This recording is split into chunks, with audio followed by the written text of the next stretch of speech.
Rangkaian upacara yang kami laksanakan di Pura Agung Besakih mengacu kepada Purana, Raja Purana yang kami pakai acuan, itu memang ada rentang waktu pelaksanaan upacara. Selain memang secara umum.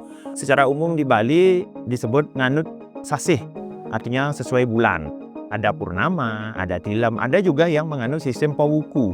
Kita memiliki wuku dari Sinta sampai dengan Watu Gunung. Nah, itu sesuai dengan wewaran dan wuku. Nah, khusus untuk di Pura Agung Besakih dengan kompleksnya, itu yang secara skala besar dilaksanakan setiap setahun sekali yang disebut dengan Ida Betara Turun Kabeh. Kalau yang 1 tahun sekali itu secara rutin dilaksanakan pada Purnama Sasih Kedasa, bulan ke-10 dalam penanggalan Sasih Bali. Ini konsepsi Padma Mekar tadi, tunjung mekar ini kemudian kuncup.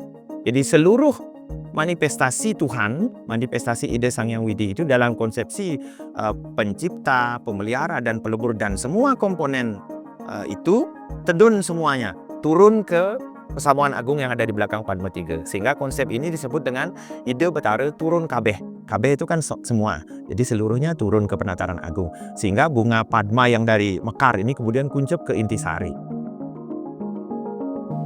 Kemudian dalam pelaksanaannya setiap 10 tahun sekali, jadi kalau kita sudah berbicara puluhan, pasti akhirnya windu atau 0. Kita berbicara 10 berarti 1 0. Dalam kelipatan windu itu sesuai dengan konsepsi kami, itu melaksanakan upacara yang lebih besar, yang disebut dengan setiap 10 tahun Panca Wali Krama atau orang menyebut Panca Bali Krama.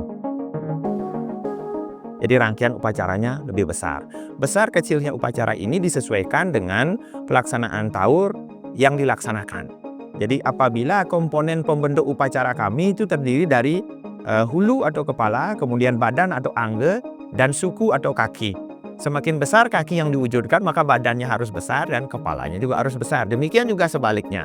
Sehingga rangkaian upacara ini secara fisik perlengkapannya atau sesajennya disesuaikan dengan komponen yang dipakai. Nah, misalnya kalau turun kabeh, taurnya lebih kecil, ayabannya akan lebih kecil. Panca Wali Krama dengan skala yang lebih besar, taur Panca Wali Krama, otomatis badan dan kepalanya akan juga mengikuti lebih besar. Nah, kemudian yang 100 tahun itu dilaksanakan upacara Eka Dasa Ludra. Lebih besar lagi, taurnya namanya taur Eka Dasa Ludra. Eka itu 1, Dasa itu 10, jadi 11. Ke-11 arah penjuru mata angin diwujudkan dalam bentuk sangkar tawang dan lain sebagainya. Ini hal-hal yang unik. Selain Eka Dasa Ludra juga dilaksanakan Tribuana, Candi Narmada, dan lain sebagainya. Kemudian yang 1000 tahun dilakukan, nah ini yang unik, karena dari awal dan akhir sangat jarang, orang yang 100 saja umurnya sudah jarang, apalagi mau 1000, tetapi dalam konsepsinya disebut dengan merubu guni. Jadi secara umum alam semesta ini kemudian diupacarai dengan segala komponennya.